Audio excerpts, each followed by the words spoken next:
Hello and welcome to the Business Brunch. My name's Melinda Ward and I am here today with our usual panel of Vanessa Ashworth, the absolute expert in value propositions and all things marketing, and also Sarah Farmer, the executive coach extraordinaire and leadership guru, and also today's featured speaker. So today we're going to be talking about communication skills and how to maximize your own efforts for both hearing and also communicating. And this is stuff that's really important, not just in a business context, but just for life in general. So stay tuned for that. We are going to have our regular agenda today, of course, but we can't ignore what's been going on in the world over the last few days. So do let us know in the comments where you are, how you're doing, and say hello. We'd like to know you're here. And we will want to say thank you to the founder of Restream, Alex Kuda, who he is a Ukrainian person, and his company is based in Ukraine. And he's been able to, he sent out a communication to us over the weekend that he's taken his team outside of the country and set them up remotely. And also he's made $100,000 donation to the Ukrainian Red Cross, which is amazing. And I personally have a lot of former colleagues and one very good friend who is in Kyiv at the moment. And it is a very, very tense situation, of course. If anybody is wondering about resources and where they could offer help, I made a post on LinkedIn yesterday. It's the one with the big sunflower picture, which is the national flower of Ukraine, that lists in the comments a few options that you might want to consider. So, of course, Alex Kuda's donated to the Ukraine Red Cross. That's a good option. And there are some other options that I've checked out and other people can, have also checked out and seem, quite legit and low overhead for admin costs. So you know that your money can go to the greater good and less to admin salaries.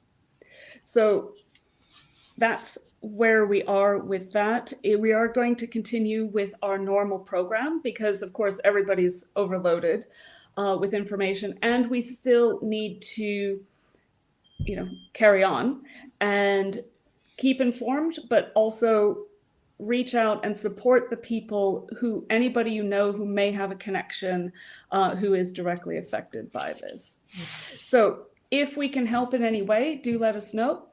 And also we have some comments coming in, some people joining us. Okay, so we have, so do remember, say hello in the comments and tell us where you are. So Nick O'Connor says, afternoon all. Lisa Hello, Foley is back to join us. Afternoon, lady. Hi, Lisa. Ladies. And Rick Melton is here and who says he's praying for Ukraine. Yeah, hearts. Yep. We all are with everybody there and in the kind of surrounding region. So Richard says, "Hey, nice bookcase, Sarah. Those covers definitely communicating. Great gesture by Alexander Kuda. Ooh, okay, cool. Yeah, I've changed my office around. I've got a couple of books. I read." We've got Gangster Granny. What else have you got? No, they're on the other bookcase. So Sashin says, afternoon. Hi, Helen Sashin. Lowe is here as well. Hello, Helen. Thanks for joining us again. Oh, and Rick is from Kentucky, which is global. Nice one. And Good Danny morning, is back. Danny, what was the fur? What was his company called? Furhun or something? I'll remind us, Danny. And let us know how your first week of trading has gone in your new role as your new business owner. Oh, Joe's here as well. Hi, Joe. Joe's here back. Hi, Joe. And who else can we see? Oh, I don't know what that is. It's a YouTube link we want to ignore. Okay, right. No, we need to skip any links today. Good. So, right.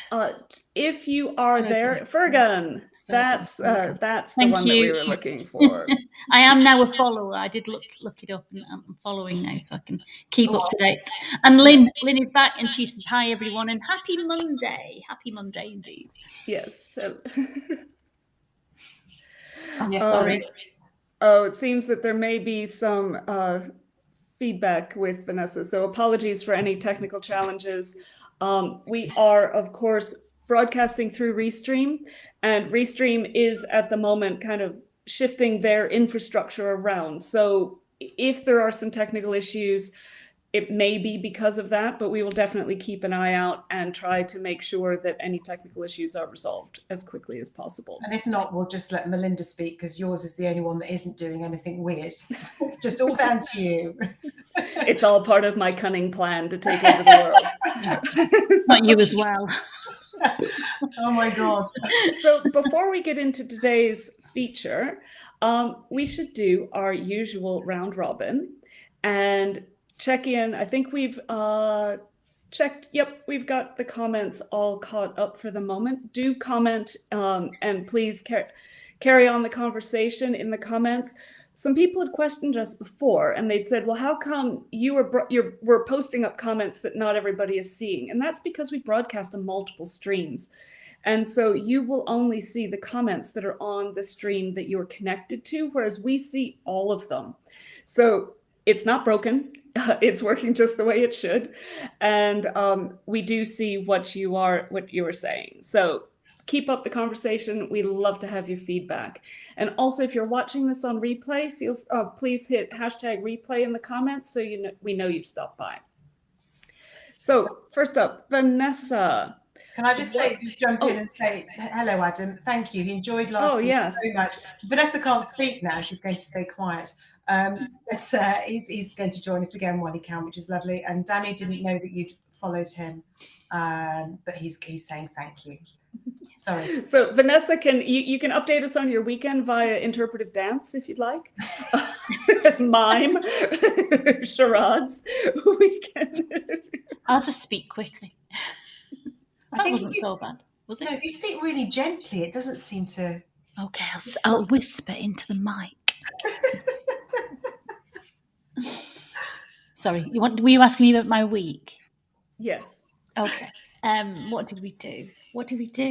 I didn't really do much at the weekend. I tidied the garden and changed my office around, because I'm looking out of the window now, and I was watching birds on the overhanging branches this morning. It's very nice. And then we watched 3 Marvel movies with my son this weekend. So that was it, really. That's immersion. Which one was your favorite out of the 3 that you watched? Oh, I don't know. We watched Black Panther, which was obviously very different. We watched Infinity War, which was really good, but dark. Well, it's kind of leading up to something horrid. And we watched one of the Spider-Man ones, not the latest one, the one before, The Way Home. I'm not sure. That was really good. So yeah, it was all good. And we've got some feedback that it looks like your feedback has resolved itself. So yay for that. Sarah, how was your weekend? Oh, we're not hearing Sarah now. Are you on mute?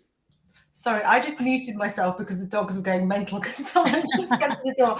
I just said, do you really want to know about my weekend? I think the best thing to say about my weekend is that it's been one of the most exhausting and emotional few hours that I've ever had, and I won't go into it now, but if anybody wants to know what was going on, I wrote a post about it on Friday because I find it really cathartic actually to get my frustrations out on there. But yeah, there's some bad stuff happening at school which involves my daughter, and yeah, it's been very unpleasant. So my whole weekend has been spent speaking to the authorities and getting things sorted out there. And I have to say, I am like a dog with a bone, and this bone is not being put down. I will put this right. These people do need to do the right thing, and they will. That is all I'm saying for now.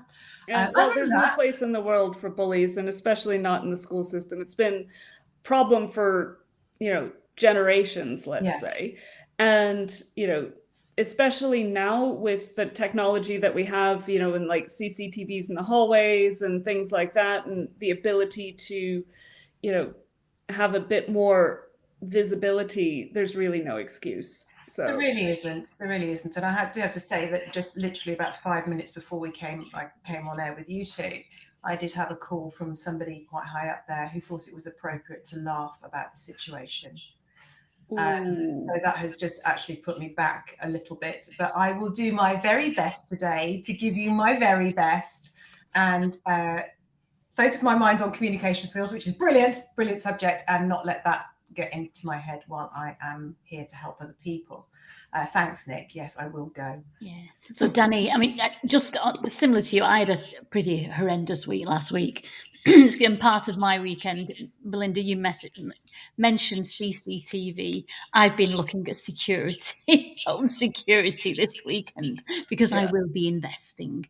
But Danny says his first week, between customer profiling, web design, accountant meetings, networking, client sessions, social media content, pitching, MBA studying, and journaling modelling, it's been really quiet, he says. Really, not a lot going on there with Danny.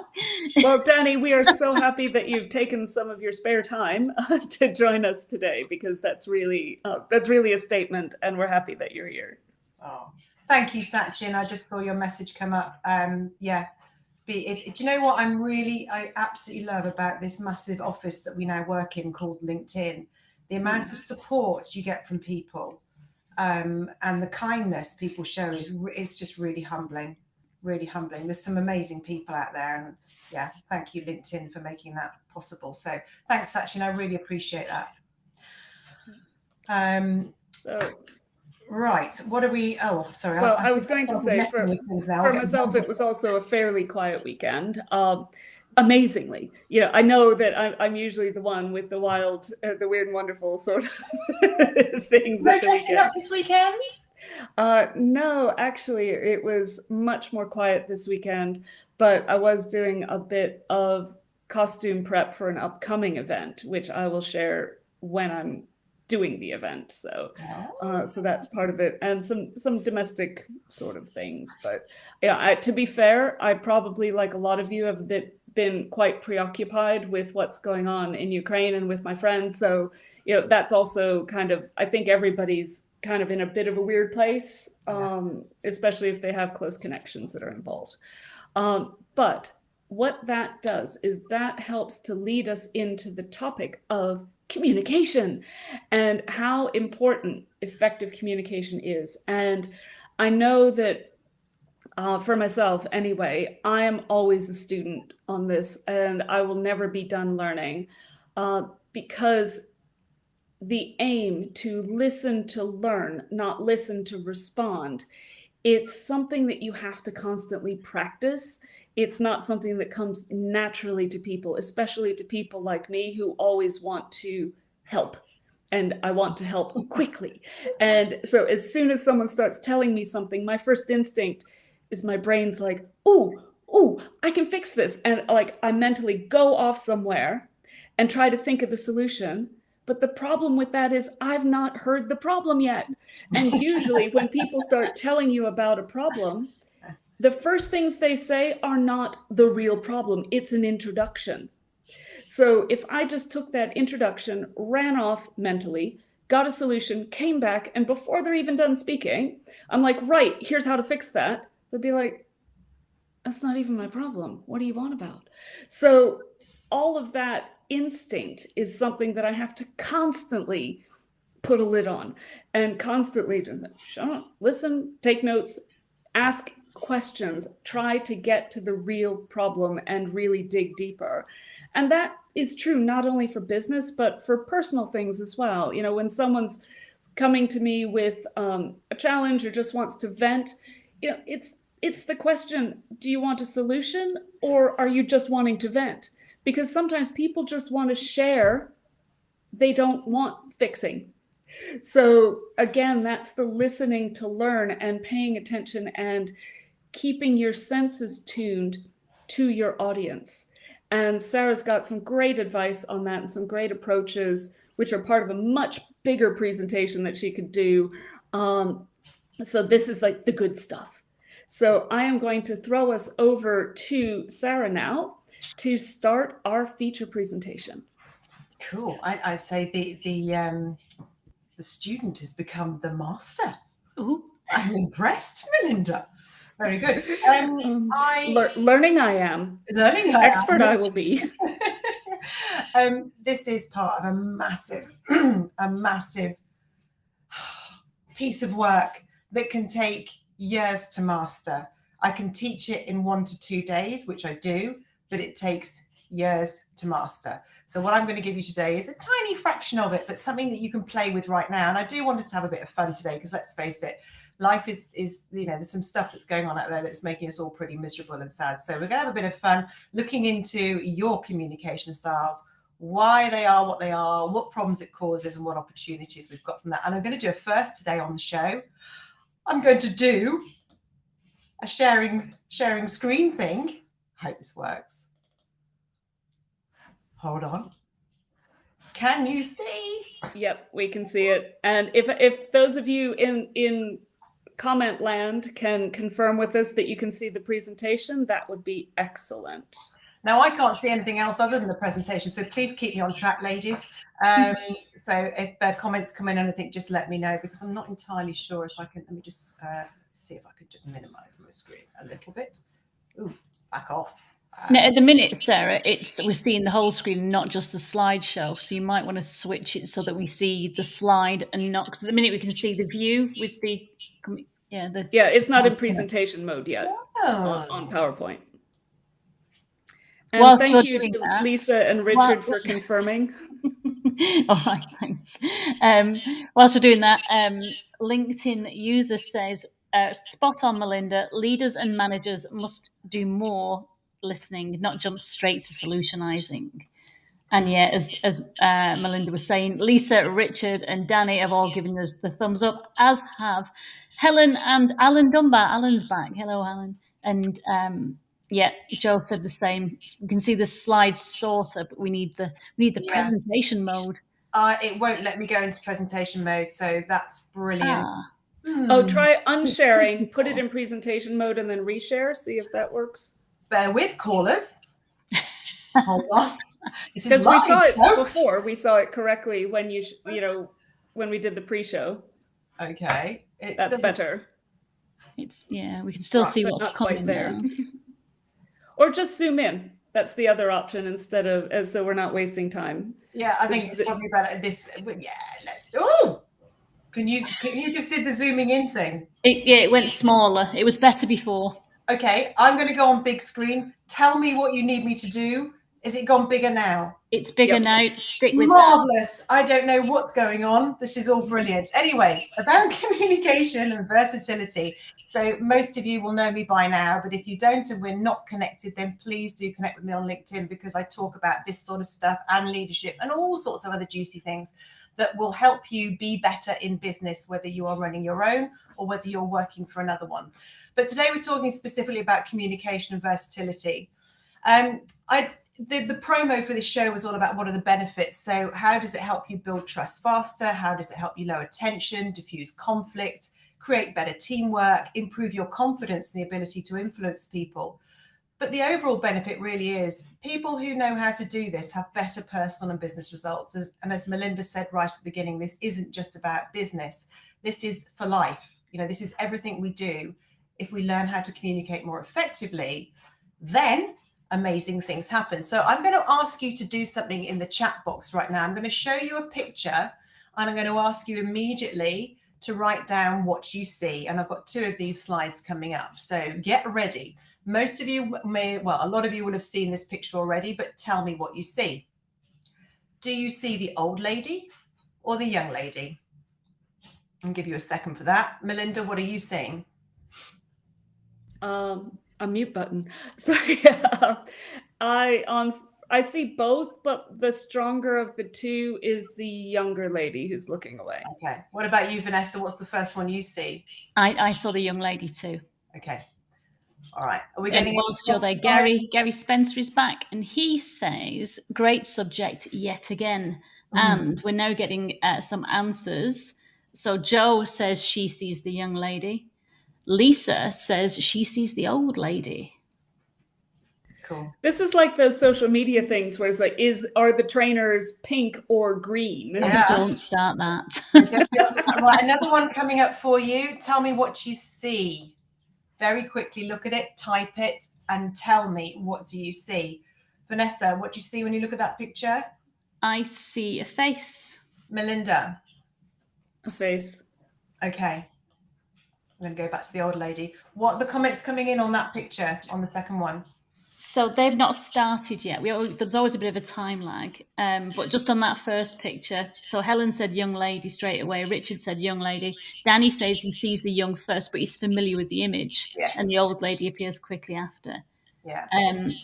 And so then for the second, oh, right. Okay, so I didn't even see that. For the second image, Danny says he sees the word liar. Oh, yeah. Okay, right. Didn't even see that at all. Adam also says liar. Rick, so the point, saw the face.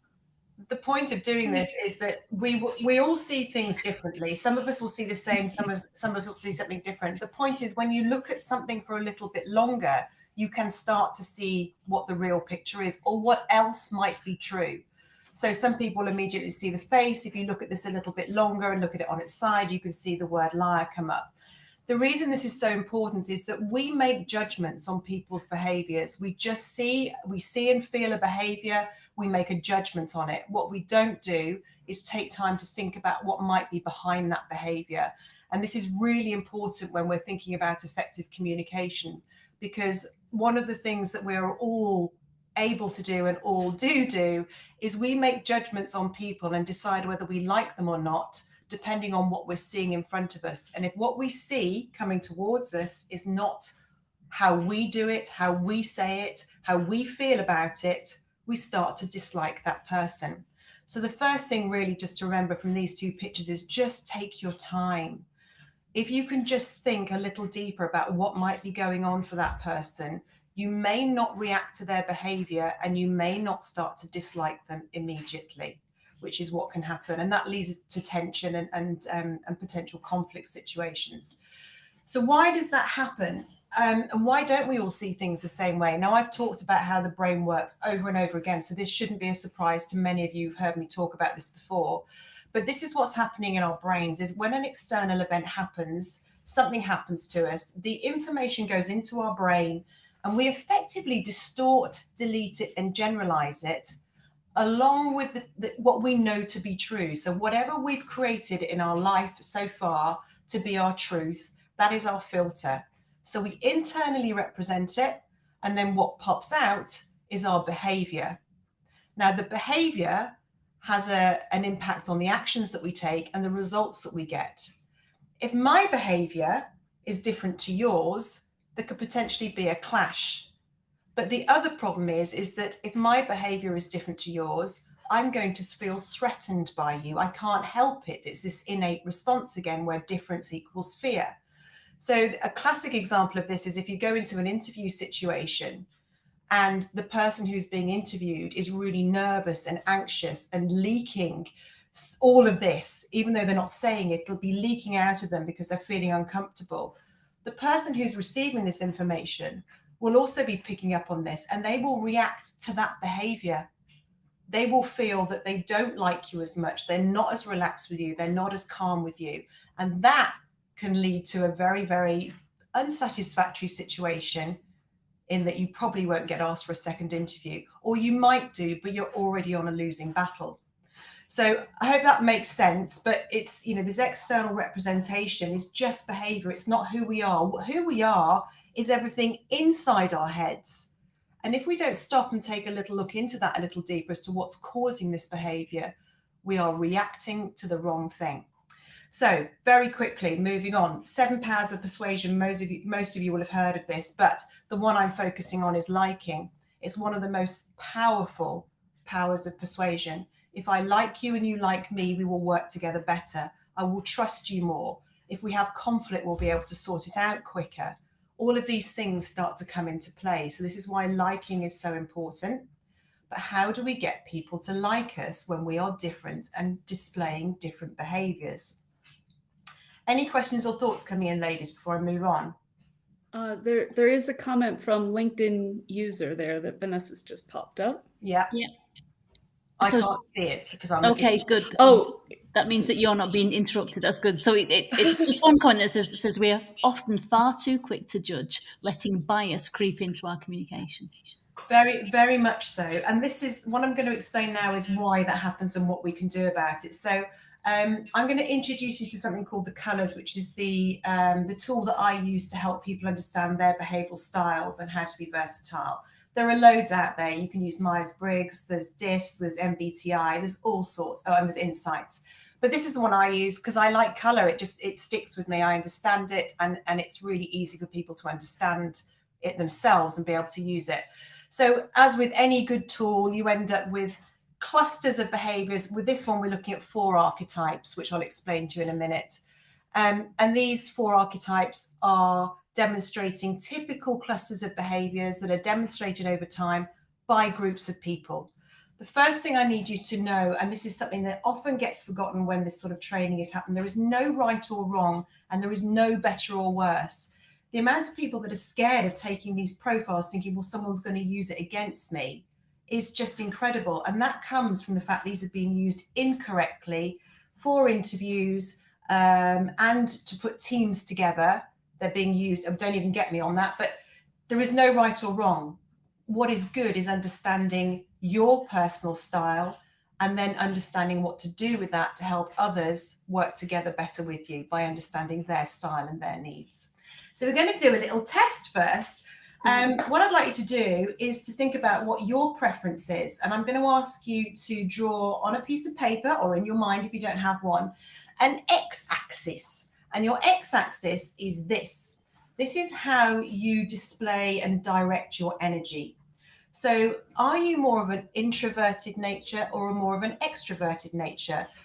In the middle is 0. Please don't stick to 0 in the middle. Either go just to the right or just to the left if you're not sure, but choose one way or another. Look at the descriptions on the left and on the right, and just take a moment to think, what am I more like more of the time?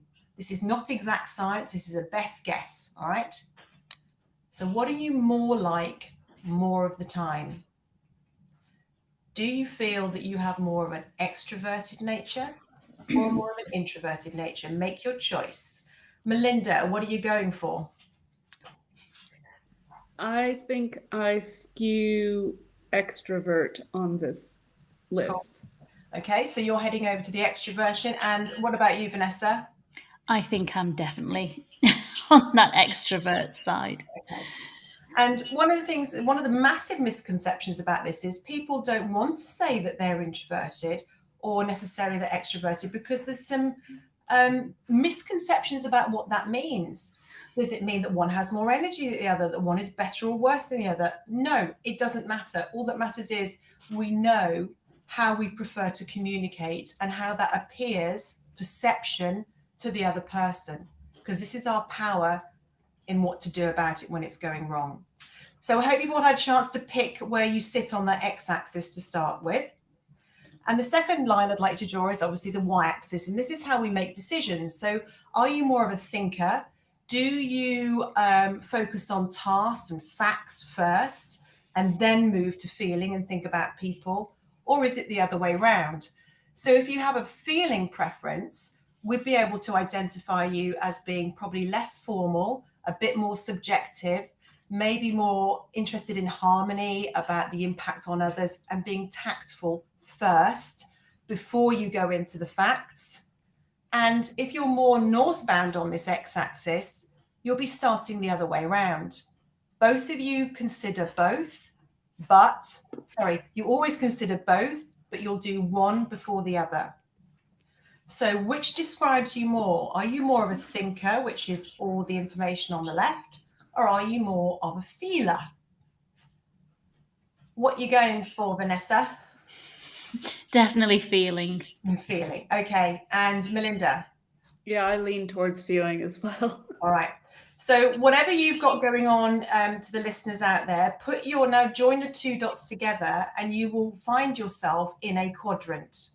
All right, this is just best guess for now. It's your primary thought. But this is how it looks, the type of typical behaviors that we would use to recognize people in these quadrants. So we've got the reds, the yellows, greens, and blues. Reds are also known as drivers. We've got expressive yellows, amiable greens, and analytical blues. So those are some terms you might hear associated with those colors. So have a look at those descriptions on there. These are you on a good day, all right? So when things are going well and you're not being upset by somebody, this is how people may perceive you. So just let me know in the comments, where did you end up in as your first thought? What is probably your primary color? And do you agree with it? Does it resonate with you? Something to be very wary of is that we have all 4 color energies within us. So even if I have a strong yellow, I also know I have a strong red as well. And occasionally, if I remember, I can be green. You can use all of them when you know what they are, but some of us use more of one color energy than another, and it helps us recognize you. It helps us recognize what's going on for you. Any comments coming through of where people have landed? So Gary says he's in the red. He's in the red. Okay, interesting. I'm delighted that I turned up in yellow because I chose yellow or gold as my brand colours, because yellow is my kind of happiness and optimism colour. But I'm yellow all the way. Okay. And what about you, Melinda? I am yellow, but green is also kind of in there with a touch of blue. I would say I'm probably least red out of these. And I'm pretty sure if I did a profile on you that you would come up, these 3, the blue, yellows, and green would all come up high, and your red would be the one that was least dominant, without a doubt. And this is the thing, when you do the profiles, you get to see how much of each color energy is more like you. And this is why people often get confused when they're trying to do the first pass on this, is, well, I'm a bit of this and I'm a bit of that. That's fine, you probably are. But it's what you do most regularly over time that matters, and just to know what that is. It's just an understanding of it. Now, if you're not recognizing yourself on a good day, do you recognize yourself on a bad day? So this is if the bear has been poked, if you are upset, if you are stressed, you may also be seen displaying these behaviors as well. So maybe some of these are obvious to you. Maybe you go, oh yeah, I can see exactly where I sit, and yes, this is exactly what I do. Again, this is really top line. What happens when we're under pressure depends on how much pressure we're under. I will just give you a quick example, is that if you poke this bear, the strong red energy bear, you'll immediately get an aggressive response. If you keep upsetting this person, eventually they will move into the blue zone and do what the blues do best, which is to be a little cold, a little distant, maybe slow down, maybe more reserved. So if you notice somebody has gone, who you know is normally a real strong, fiery red energy, and they've stopped attacking and they've started doing this, you know you've pushed them really far. And this is really important for leaders to understand, because they can start to see how bad things have got for people if they understand the behavioral preference and the process people go through when they're upset. It gets worse. It's called a Z pattern, by the way. So I don't know if you can see my cursor, but it literally goes from red to blue.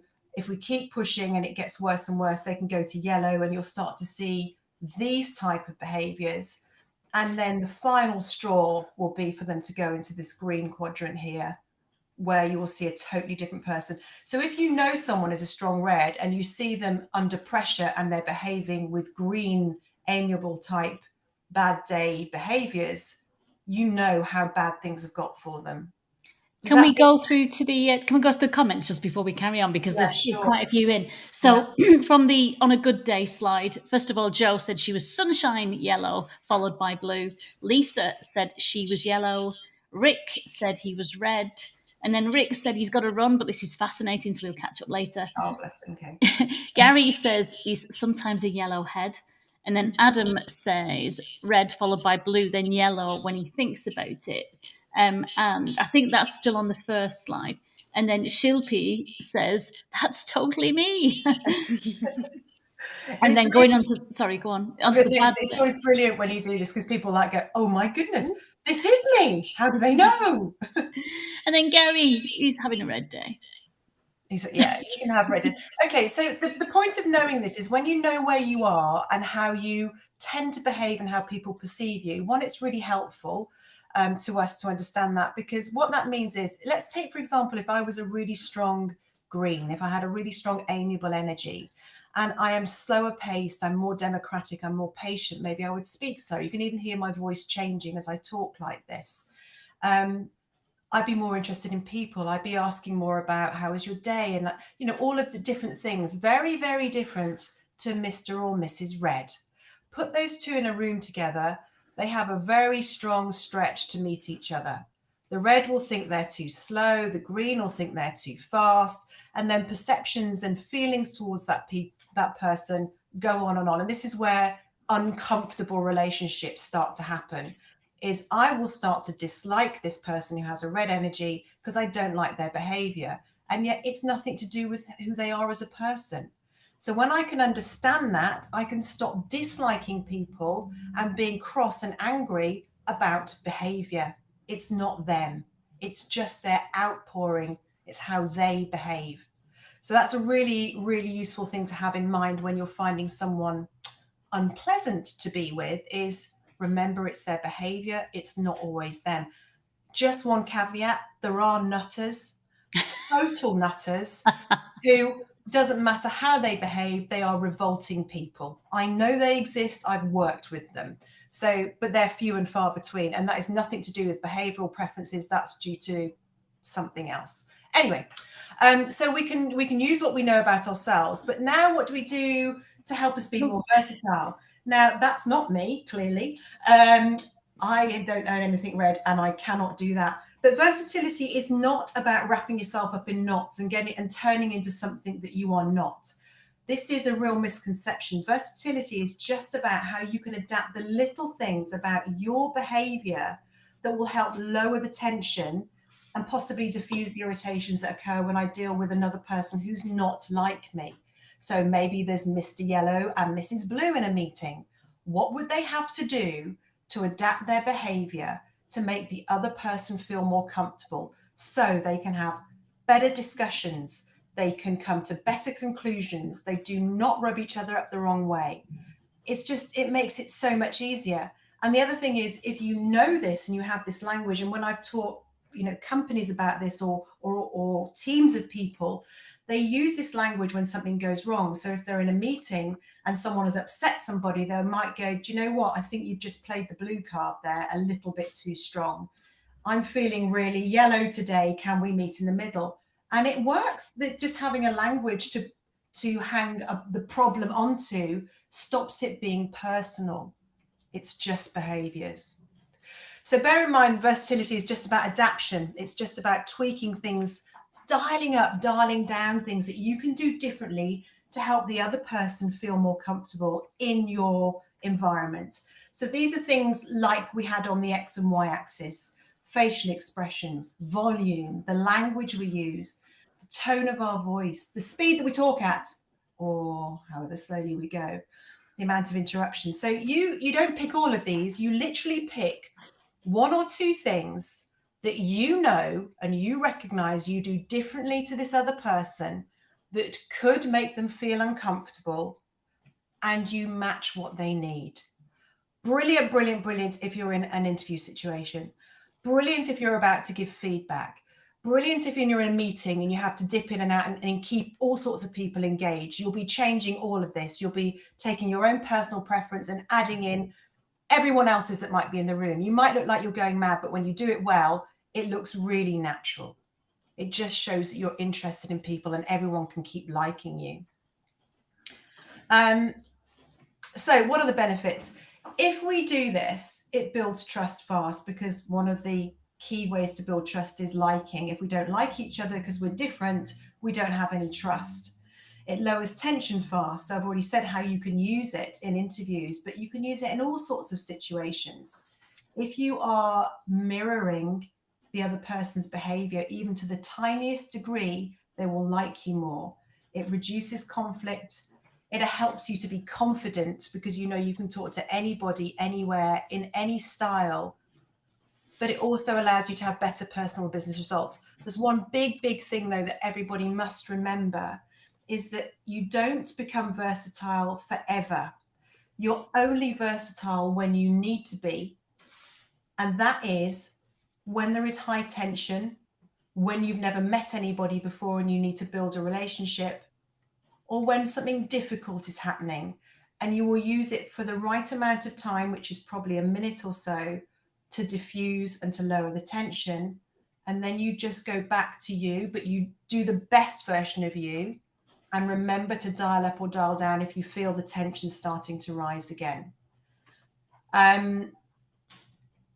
There's a few common questions. How are we doing on time? A few common questions. Can you be too versatile? No. Why do I have to change? You don't be a grown-up. If you know about this and someone else doesn't, then just jog on, get on with it, because that'll make you a better person and they will learn from you. What you see is people start to come towards you when they're feeling nicer towards you. So when you've been nicer towards them. What's wrong with being me? Nothing at all. We're just talking about temporary changes in behaviors. And how am I being authentic if I'm being versatile? You are being an even better version of yourself. You're being kinder to others with a positive intent to help them feel more comfortable. Any other questions? Any other comments coming in? And if you want any more information on this, just get in touch with me. Come to me via my website because I will be running open access courses on this. But for now, as time is running out, I will stop. Yeah, that's really interesting. What I wanted to say was on that kind of versatility, and as you said, kind of be a grown-up. I heard last year on LinkedIn that we should concentrate on winning the person and not the argument. Yeah, this comes into negotiations all the time. Is if you can't do a win-win, if someone is disliking you, they'll always feel like they've lost. So this for me sits under every successful person, under every successful business deal, under every successful conversation. The more versatile we can be, then the better it is for everybody. And I like your point on authenticity, because it's not being fake. It's not being untrue to you. It's being considerate and working to build a relationship in an authentic way. So if someone perhaps it needs a little slower pace, that's being considerate. That's not being inauthentic. If you are speaking slightly slower so that the comprehension can be greater. So it's at first a lot of people like, oh no, I'm me and you just have to take it or leave it. But that is arrogance, and that will not build relationships. So it's far better to recognize and, empathize with people and use these tools, isn't it? I recently had a chat with somebody who could have potentially been a client, but actually she couldn't grasp the fact that this was so important, and I could see this was her problem. She was rubbing people up the wrong way, and her answer was, I don't need to deal with this small stuff. I just want to solve the problem. This is the problem. It is always the problem. And that behavior and that attitude towards it is also the problem. So I'm glad, I'm just looking through the comments. I'm glad people have found it useful, and thank you for playing along. I hope you found that beneficial. I'm sorry the dogs are going off again. It's just that time of day. I just if you need any more help, then let me know. And I hope that you all can go off and use that a little bit. I would just say, go and try it. Go and listen to some people, see how different they are to you. Even if you don't remember about the axes, just look where the differences are and try tweaking things and see what happens. Love the charts. They show which way the wind is blowing like straws in the wind, but I learned to leave it. Oh, wow, deep. Cool. Thanks, Gary. Be a better person. And Gary says he can see himself in all of these. We all can. We can be any of these that we want to be. Use them wisely, use them when you could and when you should, and things will be better.